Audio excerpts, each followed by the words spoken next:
everybody. Welcome back. I am here today with the CEO and founder of Kahtoola, Danny, and I'm so thrilled to be able to discuss the history of what brought you to creating Kahtoola and just what Kahtoola's mission is, where you're going from here.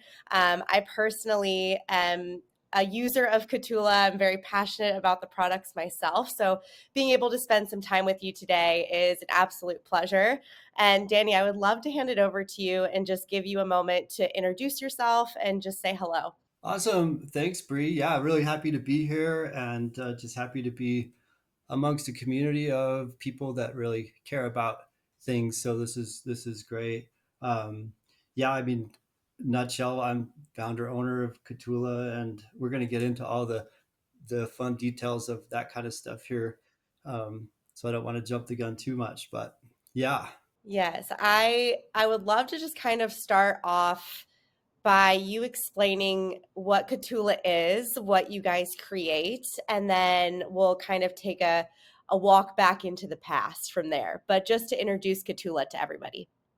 Yeah, cool. Thanks. Yeah, so we've been at it for 23 years, since 1999, and we make primarily winter traction products like Micro Spikes is our brand, our product.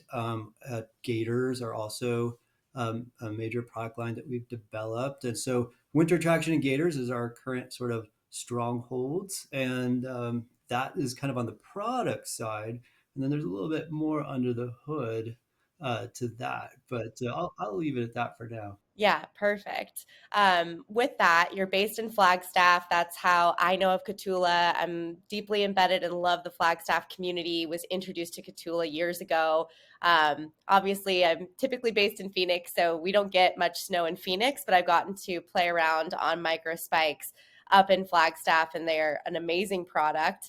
And getting to marry the idea of like this an incredible product, but also just like a passion for sustainability, a passion for caring for the planet, just brings it all home. So I'm really excited to delve into all of that. But for now, I want to take a step back and just have you tell everyone just your relationship with the outdoors and like where did that start for you?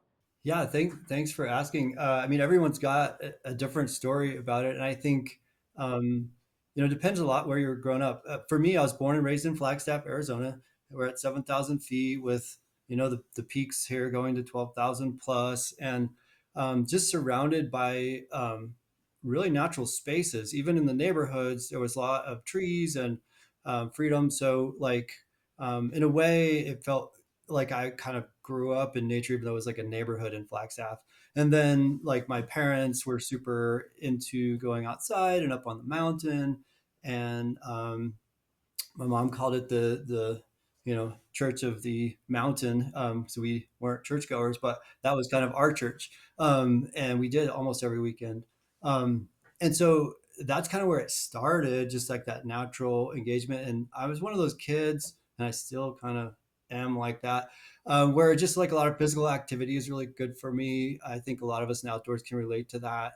It helps me, it works for me. So like being able to be super active and engage with my environment around was really helpful for me as a kiddo and as a grown up person as well.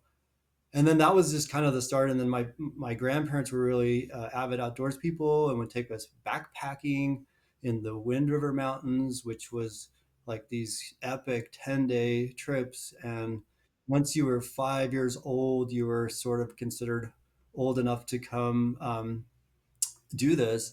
And so that kind of took it to this whole nother level of actually backpacking and living in nature and being self-sufficient and carrying all your own weight and dealing with the elements. And so like that was probably like maybe the more formative thing that sort of pushed me in the direction of where I ended up being kind of a lifelong climber and into alpine mountains and climbing. And then that kind of evolved as I've gotten over 50 now, more into canyoneering and sort of like other ways that I don't have to crank so hard on the elbows and wrists anymore.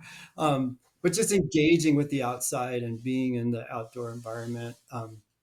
That's kind of how it started and sort of the trajectory it took for me. Yeah, I mean, even being exposed to the elements like that at such a young age and being taught to like, carry everything on your own back and like be out in these wild spaces, these truly wild spaces. I mean, that's so incredible to be exposed to that from such a young age. Um, I'm curious too of if you pursued anything to do with like environmental science or anything like that. Like, did you get a degree that like went along with this, or did you just jump straight into like, I'm going to create a business? I like, did you already always know that you wanted to be an entrepreneur? Well, that's a great question, and I always had this little bit of idealistic. I'm kind of an idealist in some ways, and when it got college time, I did kind of general studies at Westminster College in Salt Lake. It's a small liberal arts school, and after a couple years, I felt like what would be the most important would be to help create alternative energy sources. So I started in physics. Um, so I actually got a degree in physics with a minor in philosophy, with the idea of how can I do some good with that. The interesting thing about the environmental thing is that being a liberal arts education, I was able to take lots of other classes, and I actually took 5 years to get through, which was like so much math to do that physics I needed that extra time.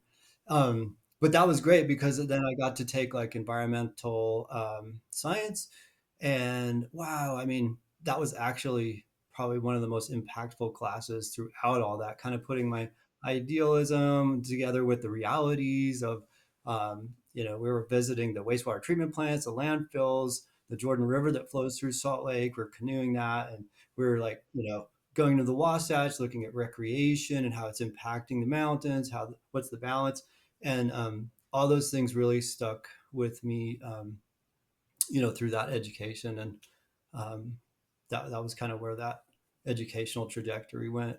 Yeah, that's amazing. I mean, being able to, I don't know, pursue something like physics too, that's just so beyond my realm of comprehension because I'm such a more like a like literature. I can write and I can like take photography and things like that, but science is like really complex and just high. It's very high end and like deep thinking, so I'm very impressed by that, but not surprised either. So um Uh, yeah, I mean, I don't know that it's that impressive, but I think that one of the themes for me that carried out through creating a business and the rest of my trajectory was like, it was really hard for me too.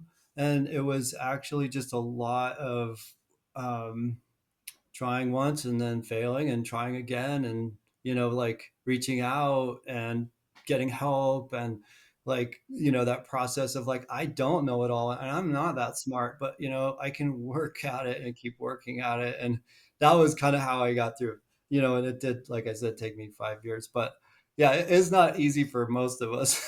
But at least I got through.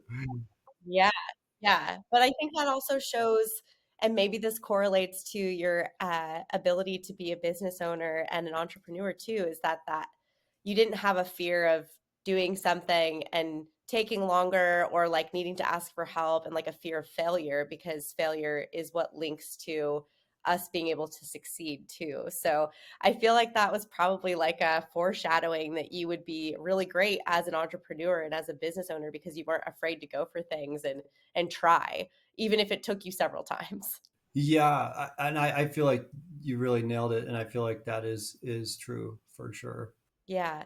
I'm curious too. So, I know just a little bit about your background story about where Kahtoola came from, but I assume that most everyone who's going to listen to this does not know. So, I would love if you would share your experience in the Dolomites and like what happened and like kind of what led you to creating Kahtoola and the research that founded this. Yeah. Well, my story of kind of entrepreneurial venture is like a lot of others, where they just personally had a need that they felt was super unmet and important to fulfill. And excuse me. And then for me, I mean, my story is sort of like on a gloomy, dark night in the Dolomites. You got to pull up your hot chocolate and get the fire going and get a blanket here, because we literally, it was super epic, and and my brother Mike and I, who he's about 3.5 years younger than me. I was 22 at the time, and he was 18. We'd gone to the Dolomites. This is we're dating myself here a little bit. There was no internet; like you could not go online and like get climbing route information and that kind of thing. So we literally showed up with like all of our climbing gear that we would use at a, our normal crack climbing areas here. It was such a different, kind of need of the equipment, and then trying to find a route that was the appropriate route. And so it was a struggle, and we actually ran into these German climbers who had a climbing guide in English, and they were super cool, but they had like 20 minutes and they had to like go. It was after dinner, it was dark, and we had like 20 minutes with their guidebook, and we're scribbling down notes like for this route um, called Campanile Basso is the feature, and the route's called the Grapher route. It's like 510 B or C or something by US ratings, and like 16 pitches or something, like really long. And we were super excited to go get on it. We go get on it the next day, and there was another party that slowed us down, and it was hard climbing. And we got benighted on the climb towards the top, and we finished in the dark by headlamp. We had clouds that had come in. It wasn't raining on us yet, but it was lightning.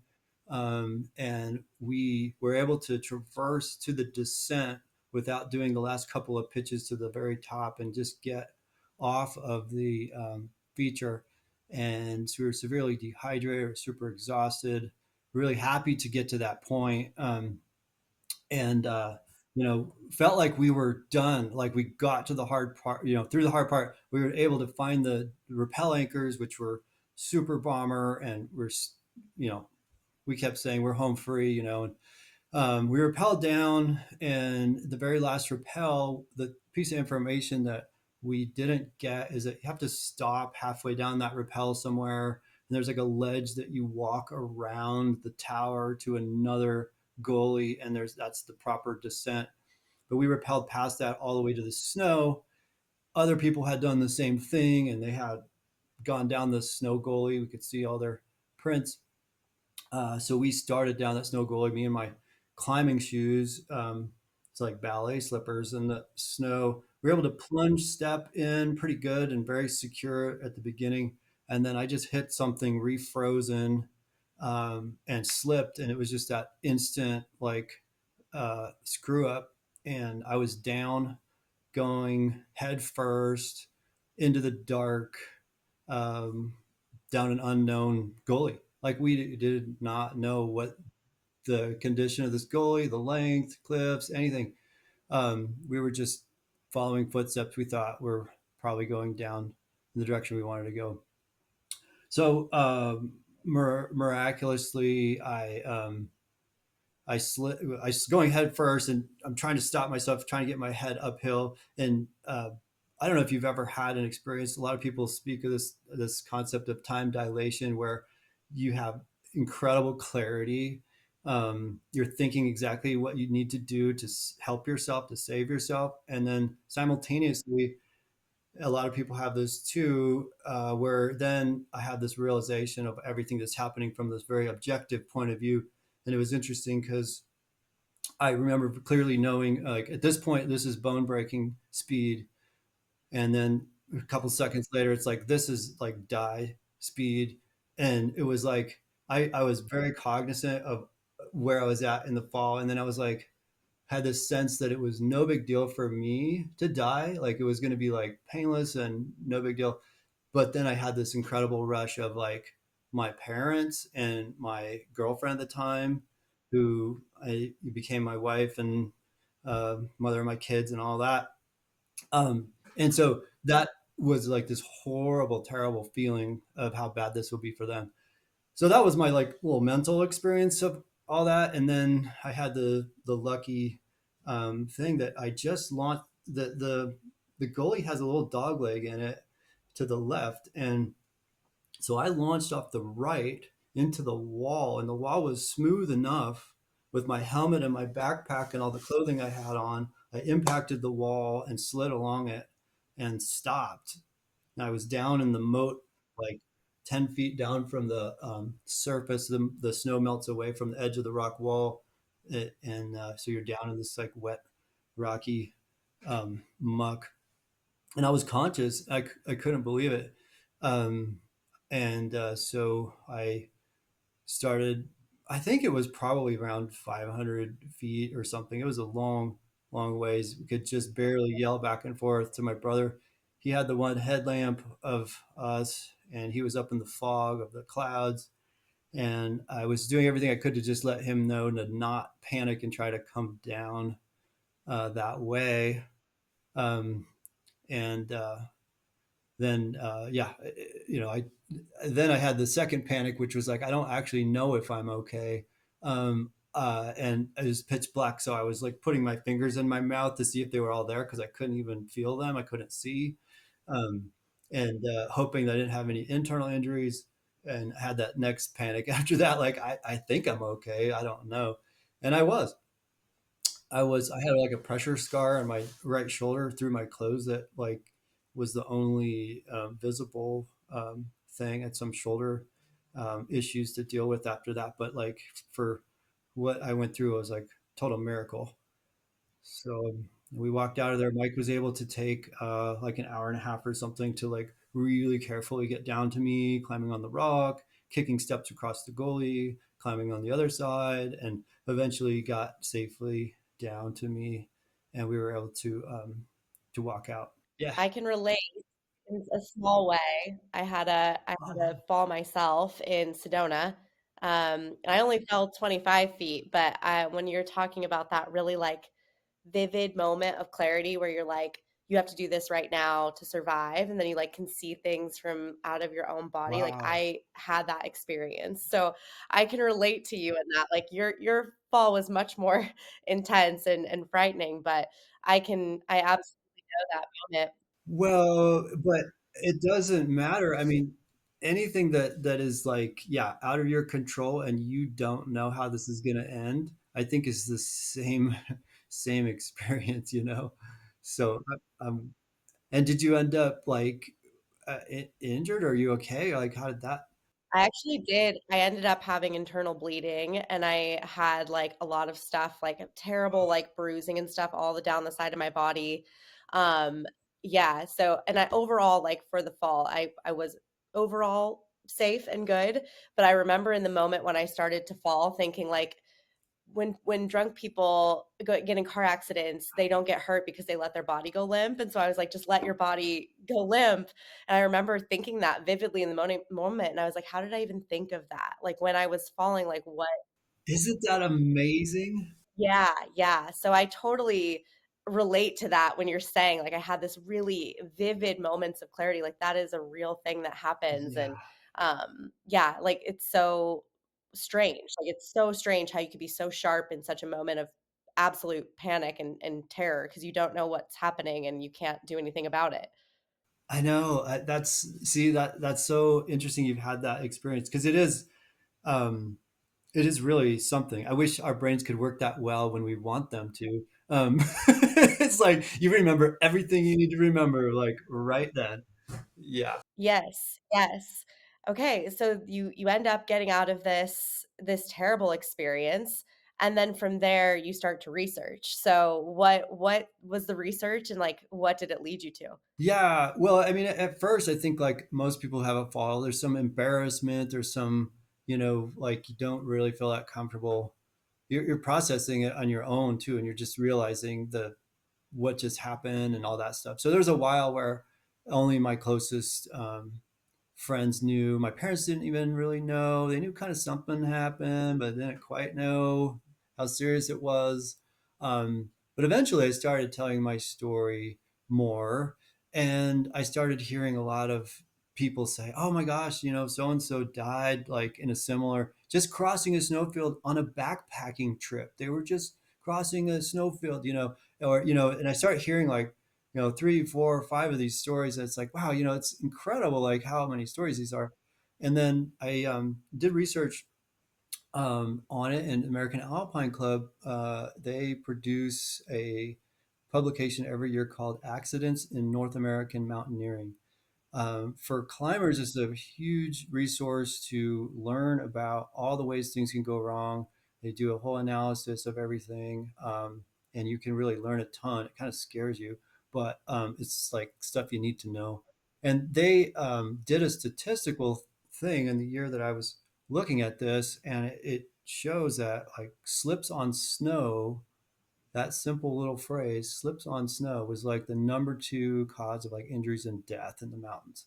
And it's like, wow, that really struck me. It's like, there it is. Like, all the stories I'm hearing, what happened to me, I was not ice climbing. I wasn't going to have crampons, like full blown ice climbing crampons. I was rock climbing, but I did have to deal with some snow.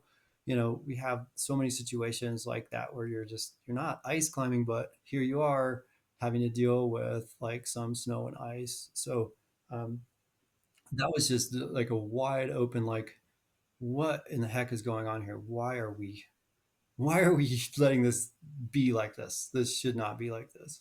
Yeah, and then from there, did it just, like did you start creating prototypes? Like, were you like, I'm gonna come up with a solution?" Like, what was the thought process that led to the first product?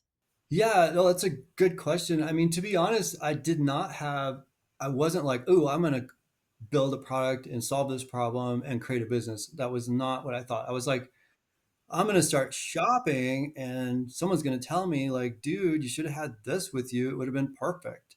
So I started shopping and fine looking, and it was like it was like two extremes. You had all the ice climbing crampons, and some of those were made to be a little bit lighter, so maybe you could carry them, and maybe you could strap it on a shoe, but it's not really made for it. And then there's like the go to the mailbox kind of like, in an icy snowstorm kind of product, and it's like there wasn't much in that middle range, and the solutions that were there were very rudimentary. These instep crampons was like kind of the only thing in that middle zone, and so that took a couple of years, and it was like by then, I just kept gathering steam on this and just realizing like this is so weird that I feel like the outdoor brands are just overlooking this huge thing, because if you think about it, like of all the routes to a summit on a mountain, they're, generally speaking, they're almost all non-technical, like not requiring ice climbing crampons or, technical rock climbing. However, they are often seriously exposed and occasionally having snowfields and all these other things that you've got to figure out. And so to me, it was like, this is where I like to operate. I like to do the fast and light kind of stuff where, I'm not bringing all the heavy stuff and I'm moving faster. And it's like, this is where I got really motivated. So it's like, there's space for a company to really develop something around this idea and this platform of lightweight, flexible shoes that you're able to do badass stuff with. The kind of stuff that you're summiting peaks and stuff, but you don't have to have all the bigger, heavy stuff. Realizing, of course, you have to be really careful and you really have to know, so I'm kind of cautious here just to put the little asterisk warning here that, I, I think if you are going to do non-technical summits with exposure and ice and snow, there's an awful lot that you need to know as far as when to use the rope and when those conditions are changing, because the same route on a different time of the day can be much more icy versus so blah blah blah. That's my little safety sidebar there. But that's what I like to do, and it got me really motivated to figure out how to develop a product for that. So that kind of sent me down and honestly, I did start developing a product. I have this fun little show and tell of the first like prototypes, and I was in Salt Lake at the time. I just finished college. Well, I was a little out, I guess, just out of college when I started, a couple of years out of college when I started prototyping. I mean, I was using whatever I had. I didn't have a real shop there. I had like shelving material that you like, put those racks in your shelving. I was bending it into like horseshoe shapes and like tying it together, and these really funny old early prototypes, and starting to learn basically what I found out over the period of a few months was why nobody had done this. Because when you lock a boot into a rigid, platform, it's really easy to engineer something to fit that. It doesn't move. It just stays right where you want it. As soon as you start flexing that shoe, this is a whole different animal. Your foot is a very dynamic thing, and that's what I wanted to maintain. I want to maintain the dynamics of the foot, but you need to engineer something to work with that, and that kind of set up the opportunity for innovation, and that kind of led to the invention of the leaf spring extender bar, which was the kind of key invention to allow for that really flexible um, connection without it fatiguing and breaking over time, which would happen with the other standard crampons. That even those crampons that they said were flexible would break over a fairly short period of time because they weren't truly made to flex. So kind of, and that kind of set me down. There's like a whole slew of little technical, like um, things that had to happen to get all that to work. But that ended up resulting in the KTS crampon, um, and so we called it the Kahtoola traction system for the early years because we didn't even want to use the word crampon, but everyone kept calling it a crampon, so we call it the KTS crampon. Um, because it does look like a crampon, the early Where one. did the name Kahtoola come from? Yeah. Oh, thanks for asking. It's a Tibetan word, and it means directly.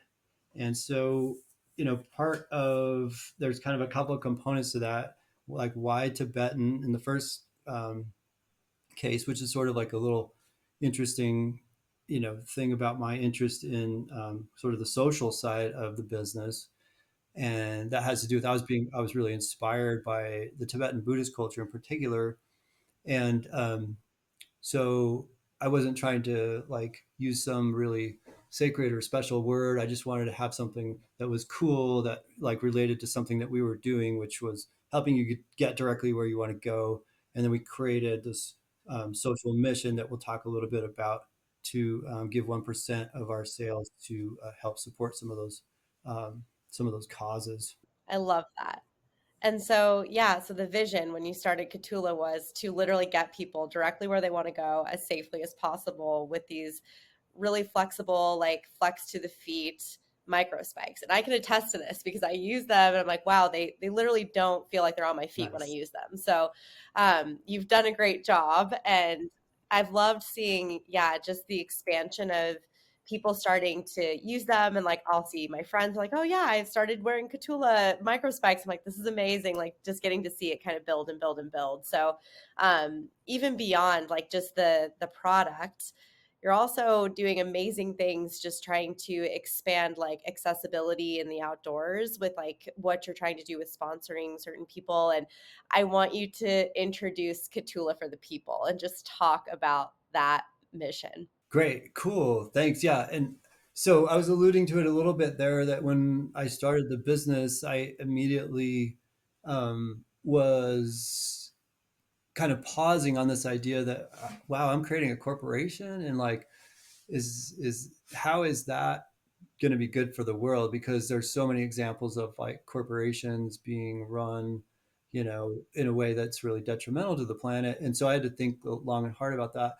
And I was inspired by Yvon Chouinard's approach to 1% for the planet, and building into your business model. Like, 1% maybe doesn't sound like a lot, but when you realize you're talking about 1% of sales, that means that even if you're not profitable, you are contributing that. And it actually is a really big commitment. And so I kind of took that to heart and eventually um, made that commitment. In the early days, it was like a 10% of profits thing, but I started to realize um, that the commitment of being consistent, regardless of the performance of your business, was really powerful. So I was inspired by that and happily adopted that idea. But our causes were a little different. They were more cultural preservation, originally focused on Tibet, Nepal, um, areas that were um, these were cultures that I was getting exposed to some of these really cool people in the Tibetan Buddhist community, from Tibet, from Nepal, and you know, kind of the reason that was always interesting and attractive to me was that a lot of the climbers that I had been exposed to as a youngster were coming back from the Himalayas, and it was like they weren't really like the conversation. Yes, was about the climb a little bit, a lot, for sure. But then the really interesting part was about the people. It was like, they come back and they're talking about these incredible people, the Sherpas and all these Tibetan Buddhist people there that, by some measures are totally poor, but by, maybe a better measure, they're very rich in like their sense of contentment, um, and their presence and their positivity, and that just really really resonated with me. And so from a young age, I was always kind of looking out for that, and I was really happy to make some uh, really meaningful connections in that regard. And I felt like the Tibetan Buddhist culture was at some risk because of the conflicts there with China, and so that was the cause that I sort of like um, jumped on in the beginning. Now that has expanded, over the years. We're 23 years into it now. So, and it really, because in helping a lot of those people, many of those causes are environmental, right? Sanitation and just basic human, needs.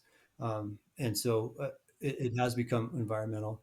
And in fact, now we're even 1% for the Planet members as a business because we do enough environmental work that we do qualify, and we're happily part of that really powerful organization and tribe as well. So yeah, so that's a little bit of a weaving together a few elements there of Kahtoola for the people and our sort of environmental thing that kind of evolved into a combination of social and environmental things.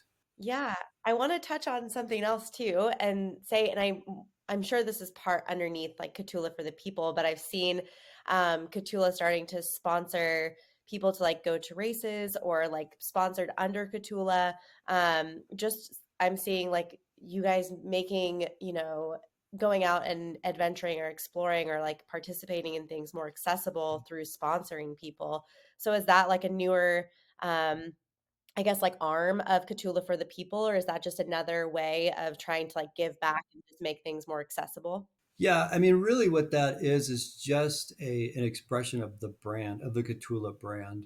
And because, this whole idea of being inspired by those original kind of Tibetan Buddhist type um, folks was that, we have such positive potential as human beings, and it's so wonderful when you see examples of that. And gosh, in this day and age, it's just like a, shining stars. Like, thank you for being, who you are and having that presence and that holding that space, because it's so valuable, right?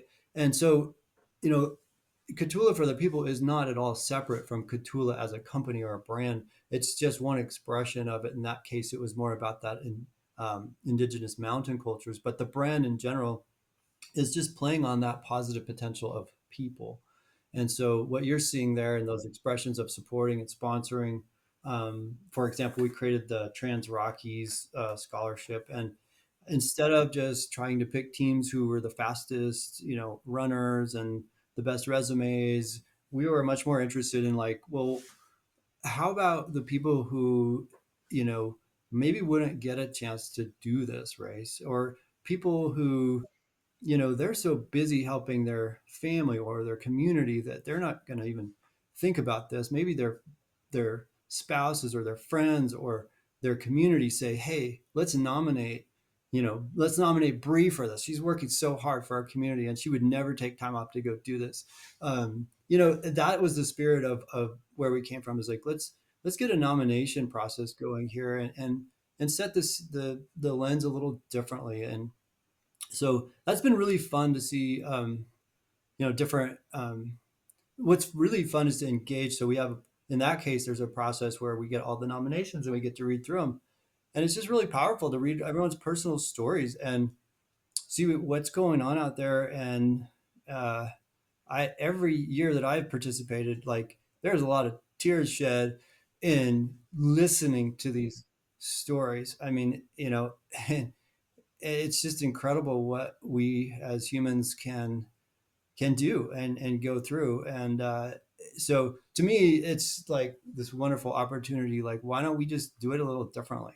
Let's try to make it meaningful. Yeah, I love that so much. And I've just been noticing even that incentive to have nominees and things. I was like, wow, this is such a great and uplifting way to do this, to have people, spotlight and shout out people they think are deserving of this, instead of it just being, we're going to pick the people that have the most visibility, or something like that, where it's like, no, these people really deserve to have this experience, or to show up because they are like, advocating or doing something so much bigger, or, whatever that looks like. I think it's just such a cool concept to bring people together. And also, yeah, people feel good uplifting others. So I commend that strategy because I think it's just doing so much good. Thank you, thank you. It's really fun too. Yeah, I would love to ask too of just where you think, so if you think of Kahtoola in the next 5 years, like what does that look like? What do you envision for the company, for, getting community involved? Like what does that entail for you? Yeah, that's a great question. I mean, it's hard, honestly, to think out 5 years, but I can think out three. I'll Yeah. try three. Okay. We'll go 3 years. I mean, there's some practical realities just to start with, because as we all know, recreation in general just kind of really went sky high during the Oh, pandemic. yeah. And, we grew a ton. I think we had more like 12 people before, and we're at like 19 or 20, heading towards 21, Wow. 22. That's amazing. And yeah, so lots of growth. We had to do a lot of catch up to Yeah. do that, to get through that. Um, but that's really on the demand side and the sales side. And I think what you're asking, and what's maybe most interesting, is like, this message, this brand message. Like, how do we build on that? How do we, um, Yeah. you know, there's such a need out there for these positive examples and experience. And you know, you don't have to make anything up. I mean, there are amazing people doing amazing stuff out there. We just have Mhm. to really, get with them and do that. We have an athlete, Eli Natsosi, who is Navajo, and he's ranching near Navajo Mountain in northern Arizona, the family ranch that's been in the family for Mm. generations. And he's running Badwater here coming up in a couple weeks. He, if he finishes, will be the first Navajo to finish Badwater, Oh, and he's so proud of that effort. He in the flags. So Navajo Nation has a flag, and the race directors wanted to have that flag as part of the representation of the worldwide yeah. um, participation in the event. And it's just so cool. It really gave him a boost, to like, they don't want another US flag for him. He gets to have his Navajo Nation flag, and like The how Navajo meaningful that Nation is. flag. Like when he talks about that, it's like it's really meaningful to him. And Yeah. just so cool to see that. So I think when I look out a few years, it's just continuing to roll this out. Yeah, we make outdoor products, right? I mean, we make products that are very well designed, and they're purpose driven, and our product line is really concise, and we have very Yeah. good reasons for each product we develop, all the way down to every gator that we design and make. But on top of that, is really kind of that sort of um, just brand message, which gives me a lot of energy. And I think that keeps me really excited about the future. And, on the environmental side, trying to do all those, develop and manufacture those products in as responsible a way as possible, too. So, it's definitely a two pronged thing. So deciding what level of growth and environmental impact is acceptable or appropriate or whatever. So I really appreciate again Yeah. the Patagonia example, because I think they do a good job of being pretty honest. Like there is an impact. Like, you know, Yes. Um, it's not zero. So if you're going to make something, make it worth it, you know. And I really buy that. That's definitely the approach. So you know, keeping the product line and the environmental impact as concise and meaningful as possible, and then building that brand messaging on top of that, and bringing out the best in people and supporting that however we can. I love that. I wanted to sidebar too for anybody listening that like our team also read Yvonne's book, Let's Go Surfing. So we have a book club for our team and we all read the book and we were just so like, what can we take from this to like continue to grow, like, you know, keep nature wild too. And so like you bring up Yvonne Chenard's like just methodology and his perspective on, you know, nothing we do is ever going to be unimpactful. Everything that we touch, we're going to have impact. And like with that comes responsibility of how can we lessen our impact and do things that are going to like take care of the planet instead of detrimentally impact it in the most negative ways. So highly recommend for anybody listening to also read that book. It's called Let's Go Surfing. It's really good. It's really insightful. Just yeah, the trajectory of Patagonia and like how he created it, what they stand by. And I love just listening and hearing that you also like really resonated with that because it was really impactful for our team too. Um, it just got us thinking. Our wheels were turning nonstop, and we still bring it up. We'll be like, okay, do you remember what he said about this, this, and this? Like, we still want to implement those, and you know, walk that walk and talk the talk too. But make sure that we're also aligning and doing these things actively with our team and with our warehouse and everything. So I feel like that perfectly kind of flows into my next question, which was for you to share a little bit about Kahtoola's focus on sustainability. Like, what does that look like for Kahtoola and kind of like your focuses in that capacity? Yeah, no, yeah, I appreciate that. I think I let the cat out of the bag a little bit, and that has to do with, you know, there's a few different things, but it starts with building really good product that's going to last and be worth the impact that you are creating with it. And so, you know, that is like a huge primary focus. And the research that we've been exposed to in the outdoor industry as we're members of different organizations there basically really support that. Like that's the where it all starts. You have to build product that is durable, repairable, and all that. Recyclable is, you know, it's in there, but it's you know, primary to make sure that that product really has a good lifespan, and really serves its purpose well. So we love that because that's kind of where we're positioned, and we always have been. So of course, it's like singing to the choir. We fundamentally, that's kind of one of our big pillars. The other thing with climate change being such a you know, huge and eminent and you know, present force, we are really making a commitment to be carbon neutral. And what that means for us is we have to buy carbon offsets.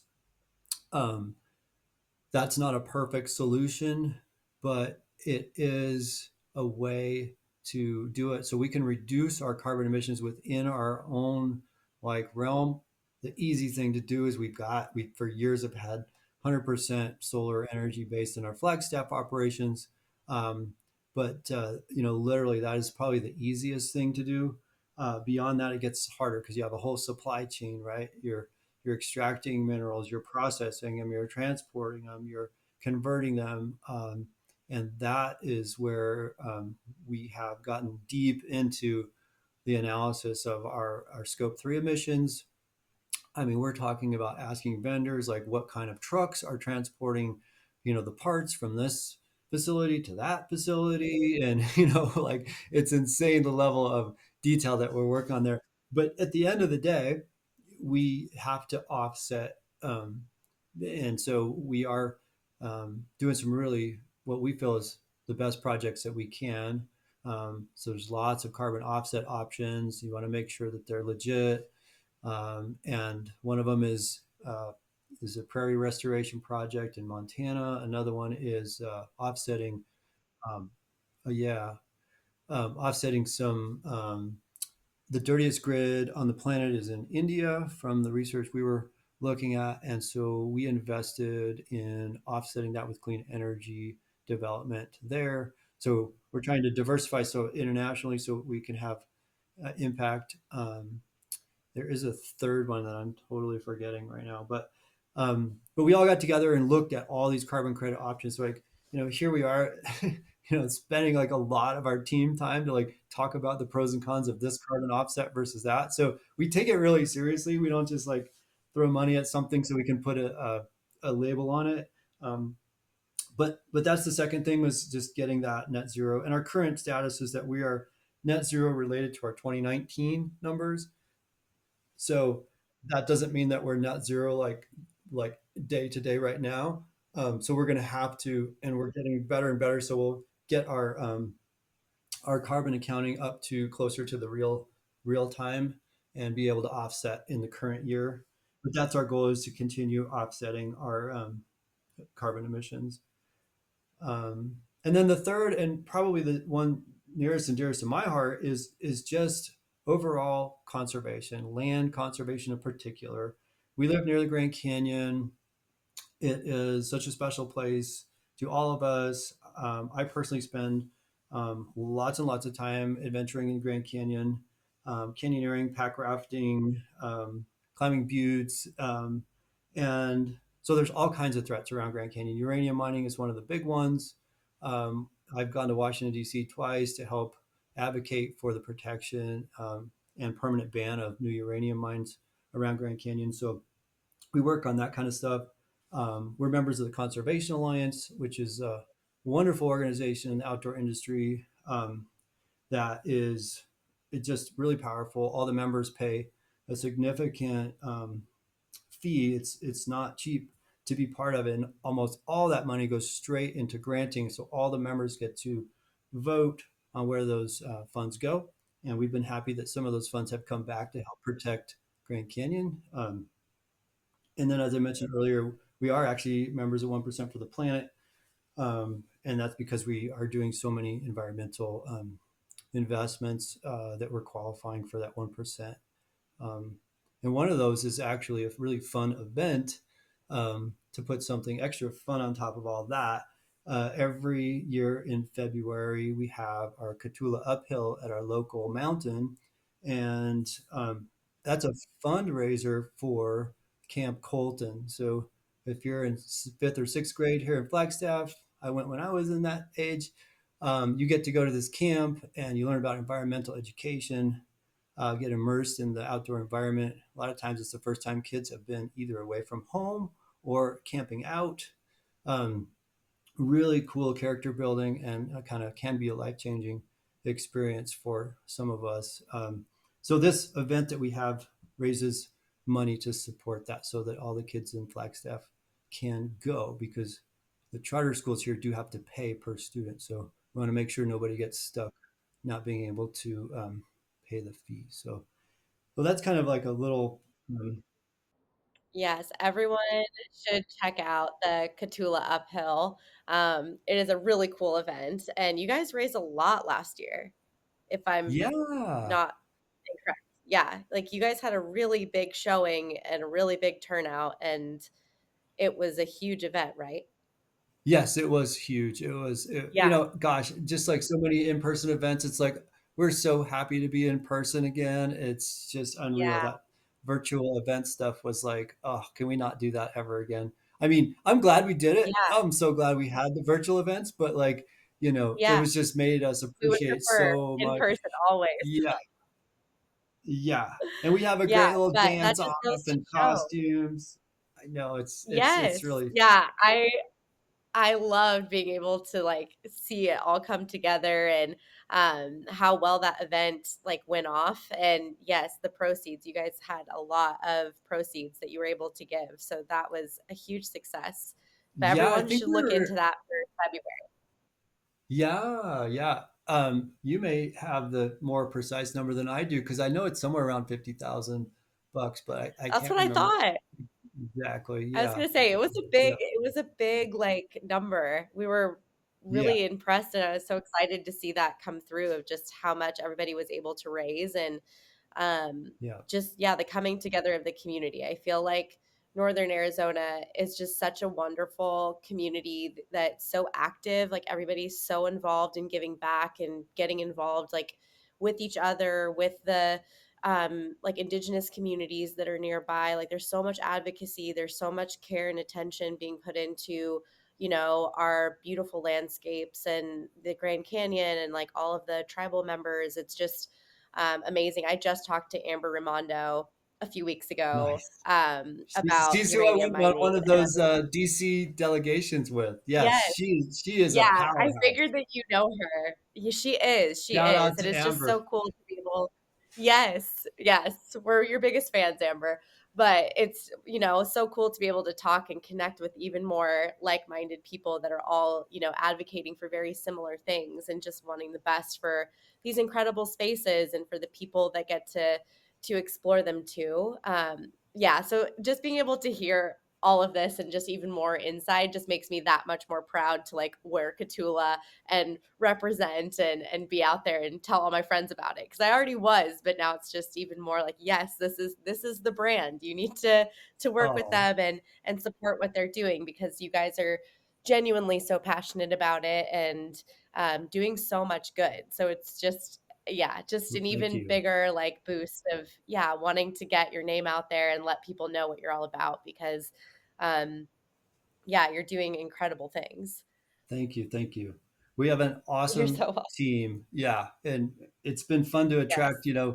when you put that out there, you get to connect with people like you and people who resonate with this. And it just really gives such a synergy to the team and a sense of purpose and just Yeah. makes it more fun and meaningful. So, yeah, thank you for that. Absolutely. Well, I only have a few wrap up questions for you. And I don't want to take up a ton of your time, but I just want to say thank you so much for sharing your story, sharing what Kahtoola is all about, and just us being able to share with even more people about the brand, about your mission, and obviously always encouraging people to, shop and vote with their dollars and always stand behind brands and organizations and companies that truly do have something beyond just a product and wanting to do something good that's going to invest and give back to these spaces and to our planet because we're the people that are going to create change if there's going to be positive or negative change. So we hope to always be encouraging people to look towards the companies and missions that are just like ready to invest and create positive movement in the right direction. So, thank you for sharing time with me. And the first of my wrap up questions for you is where can people find you on social media, websites, anything like that? Oh yeah, I mean, if you can figure out how to spell Cthulhu, I think you're covered. So I'll give you the key. It's Yeah. K-A-H. The H goes after the A. Kahtoola, Toola. It's a phonetic spelling, so if you just think of how the phonetics look, Kahtoola. Yeah, so yeah, .com, on social everywhere. Um, Yes. We'll we're have it in pretty the show notes easy to too. find. And if you can't remember that, you can always just search micro spikes, and that is our brand, our product. Unless someone's misusing it, which does happen, you can let us know. But yeah, uh, basically, yes, we're pretty easy to find. So thanks for any interest that you Perfect. have, and come join us for the Cthulhu Uphill. It is really a hoot, and even if you don't want to be It's a competitive, cool event. I think the most competitive spot is to come in last place. Everyone says I'm going to come in last. It's like I don't know. There's a lot of people saying that you're going to have some competition. So it is not all about the speed and being such an uber athlete, even though we do get a good amount of super strong athletes. So don't be intimidated by it. We have 3 different length courses, and it's just a super fun. So Yeah, and just like a touch point on that too, I guess before we officially wrap up is we'll put all of this information in the show notes. We'll put all of the social handles, the website, any information we can share about the uphill too. But so every lap that you do is is it $10? well, Is that wrong?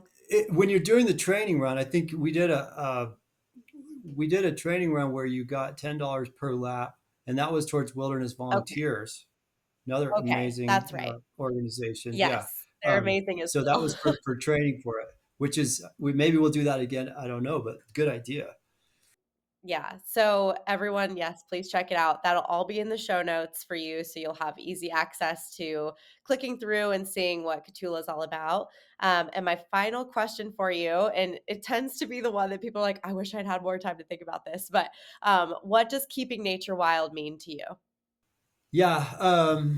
I mean, it's I guess in context of the sort of pandemic increase in demand on our lands, I think uh, I can imagine a vision where if we are kind of if we use a certain etiquette when we're in the outdoors, it allows so many people to enjoy these spaces. Whereas when we use not so good etiquette in certain ways, we really have an impact on hundreds of others so easily. And so, to me, I would put out there, what does keeping nature wild mean? I mean, I think it means creating a respect and a skill set and a way that we can share these outdoor spaces. They're so vital to us. And I am really happy that so many people are using these spaces because it is good for all of us. It's keeping us sane. And that is a good thing. And I just think that a little bit of that learning curve, and honestly, I don't know how to do it. But that's my vision. My vision is that we are good stewards and we get along out there and have lots of fun, and it makes room for a lot more of us to enjoy it. And so, you know, that's what I'm going to say for that one. I love it. And I think the more discussions that are had between people that are passionate about outdoor spaces and innovating like that and trying to think of, like how do we reach more people, educate more people, and like, bring awareness that we're trying for longevity of these spaces. We want to preserve and conserve them for generations to come. The more conversations like this, I think the more connections, like mentorships and just like peers that are brainstorming, I think that there will be more opportunity for ideas to come to fruition of like how that Totally. happens. Um, so I think this is all part of it. I think having these, outlets and facets to get information out there, to even get, the seeds planted of thinking about these things will eventually create change. So my hope is, and because we think about this stuff all the time too, like obviously our mission is solution based, but we also want to be proactive and be part of preventative parts Right. too. So we think about that on our end all the time as well, of just like, okay, what do we do to encourage people to never litter in the first place? Like, what do we do to encourage people to, not walk off the trails and mess up bioswale in the first place? And I think it is just, yeah, the ability to release information and educate and do it in a way and in spaces that people will see it and accept it and be open to it. Um, but yeah, I think it all starts with open dialogue and conversations, and hopefully that just continues over time and can actually create shifts. But I love your outlook on keeping nature wild, and we agree with that so much. So yeah, this was such a wonderful conversation. Thank you so much for sharing time with me and introducing so many people to Kahtoola and what you're all about and the brand. I can't wait to hopefully hear a lot of people just like, wow, I can't wait to explore this brand even more and support what you're doing. And I'm sure so many people will be intrigued and inspired by your story personally too. So thank you Oh, so wow. much Thank for you, Brea. sharing It's time with been a me. pleasure. And really, thanks for doing this podcast and spreading these positive messages. And Yeah.